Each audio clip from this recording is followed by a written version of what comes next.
પાર્ટીની આજની આ પ્રેસ કોન્ફરન્સમાં આપ સૌનું હાર્દિક સ્વાગત છે.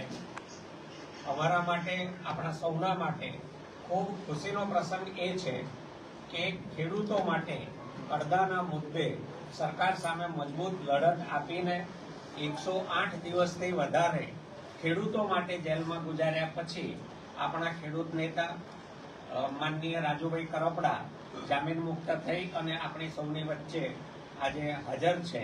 આ આખા આંદોલન દરમિયાન, જેલવાસ દરમિયાન જે કંઈ એમના અનુભવો છે અને ખેડૂતો માટે શું શું થઈ શકે એવું હજી છે એની વાત રાજુભાઈ કરપડા કરશે. તો આપણે સૌ રાજુભાઈ કરપડા સાંભળીશું. આજની આ પ્રેસ વાર્તામાં તમામ પત્રકાર મિત્રોનું હૃદયથી સ્વાગત છે.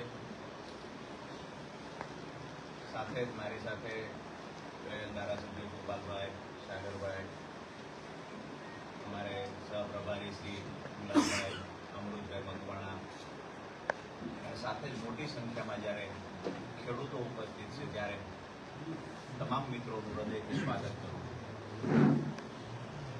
આમ તો જેલવાસના જે કપરા સમયમાં જે પણ પત્રકાર મિત્રોએ, ખાસ કરીને સમર્થક ભાઈઓ, કાર્યકર્તાઓ, પાર્ટીનું શીર્ષ નેતૃત્વ અને સૌથી મહત્વની જેની વાત કરી શકાય એવા ખેડૂત પરિવારોએ મને અને મારા પરિવારને જે હિંમત પૂરી પાડી છે, આ તમામનો હું આ તકે હૃદયથી આભાર માનું છું. 10/10/2025ના રોજ જે વર્ષોથી બોટાદ માર્કેટિંગ યાર્ડમાં વેપારીઓ દ્વારા જે ખેડૂતોનું શોષણ થતું એના વિરોધમાં રજૂઆત કરવાના પ્રયત્ન કર્યા. હજારોની સંખ્યામાં ખેડૂતો ઉપસ્થિત રહ્યા. માત્ર મૌખિક બાહેધરી આપી ખેડૂતોને ગુમરાહ કરવાના ક્યાંક ને ક્યાંક એપીએમસીના સત્તાધીશો દ્વારા જે પ્રયત્નો થયા, ખેડૂતોએ લેખિતમાં બાહેધરી માંગી કે ફરી વખત પડદાના બહાને અમારી સાથે છેતરપિંડી ન થાય, આ બાહેધરી જોઈએ છે. પરંતુ આપ સૌ જાણો છો કે 10 તારીખે શરૂઆત થયેલી ગાંધી ચિંધ્યા માર્ગે લડાઈની 12 તારીખે જયારે ખેડૂતો હળદળ ગામે મળ્યા ત્યારે અમુક લોકો દ્વારા ક્યાંક ને ક્યાંક કાર્યક્રમને બગાડવાના પ્રયત્ન થયા. કાર્યક્રમ ખેડૂતો શાંતિથી કરી રહ્યા હતા. જેને પણ દોડવાના પ્રયત્ન કર્યા હોય, જેને પણ અમારી હિંમત તોડવાના પ્રયત્ન કર્યા હોય, એમને કહીએ છીએ કે 108 દિવસ કરતા વધારે સમય જેલમાં રહ્યા પછી પણ છેલ્લા 8 વર્ષથી જે ખેડૂતો માટેની અમારી લડાઈ ચાલે છે, આ લડાઈને અમે આગળ ધપાવીશું. ખેડૂતોના પાક નુકસાનના વળતરની વાત હોય, અતિવૃષ્ટિ અનાવૃષ્ટિના સમયે ખેડૂતોનું વળતર ચૂકવવાની વાત હોય, હાઈ ટેન્શન લાઇનનો પ્રશ્ન હોય, જમીન સંપાદનનો પ્રશ્ન હોય, સિંચાઈના પાણીનો પ્રશ્ન હોય, જ્યારે પણ ખેડૂતોએ અવાજ કર્યો છે અને મદદ માંગી છે ત્યારે અમે ખેડૂતોની સાથે ખંભે ખંભો આપીને ઉભા રહ્યા છીએ. આપ સૌના માધ્યમથી તમામ ગુજરાતના ખેડૂતોને અને મજદૂરોને ખાતરી આપું છું કે આવનાર સમયમાં પણ જે તાકાતથી લડતા એના કરતા બમણી તાકાતથી આવનાર સમયમાં ખેડૂતો માટે લડીશું. મહત્વની વાત એ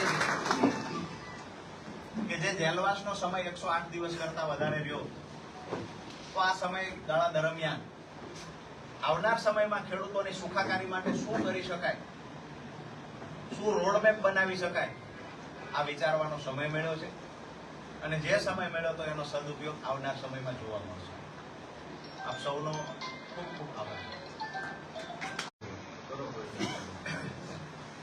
કોઈ પત્રકાર ભાઈઓનો કઈ પ્રશ્ન હોય? પત્રકાર મિત્રોનો આગામી દિવસોમાં શું સમય રણનીતિ રહેશે ખેડૂતો માટે? ખેડૂતો માટે જેમ મેં પહેલા કહ્યું કે જ્યારે પણ ખેડૂતોના જે પ્રશ્ન, મહત્વના પ્રશ્ન ખેડૂતોના જે છે, તો સિંચાઈના પાણીની વાત હોય, હાલ જે હાઈ ટેન્શન લાઈનના પ્રશ્ન કે ઉપજતા હોય છે એની વાત હોય, ભૂતકાળમાં પણ છેલ્લા 8 વર્ષથી ખેડૂતો માટે જ્યારે જરૂર પડે છે ત્યારે લડ્યા છીએ, બોલ્યા છીએ. અને હું હર હંમેશ કહેતો આવ્યો છું કે ખેડૂત છે મારો પરિવાર છે, અને પરિવારને બચાવવા માટે લડવું એ મારું કર્મ છે. હું મારું કર્મ જ્યાં સુધી જીવીશ ત્યાં સુધી કરતો રહીશ. અત્યારે એક ખેડૂતોની જે ખેતીલાયક જમીન છે એ ક્યાંક ને ક્યાંક આ એનર્જી પાવર વાળા અને બીજી કંપનીઓ દ્વારા તેને હડપવાની કોશિશ ગુજરાતમાં થઈ રહી છે. એમાં સુરેન્દ્રનગર જિલ્લામાં પણ હવે લોકો ધીમે ધીમે પગ પેસારો કરી રહ્યા છે. તો આગામી દિવસોમાં એ માટે આમ આદમી પાર્ટી દ્વારા ખેડૂતોના હિત માટે શું કાર્ય કરવામાં આવશે? હાલ પોણા 4 મહિના જેટલો સમય થયો જે હું જેલમાં છું. ગઈકાલે મોડી રાત્રે હું બહાર આવ્યો છું.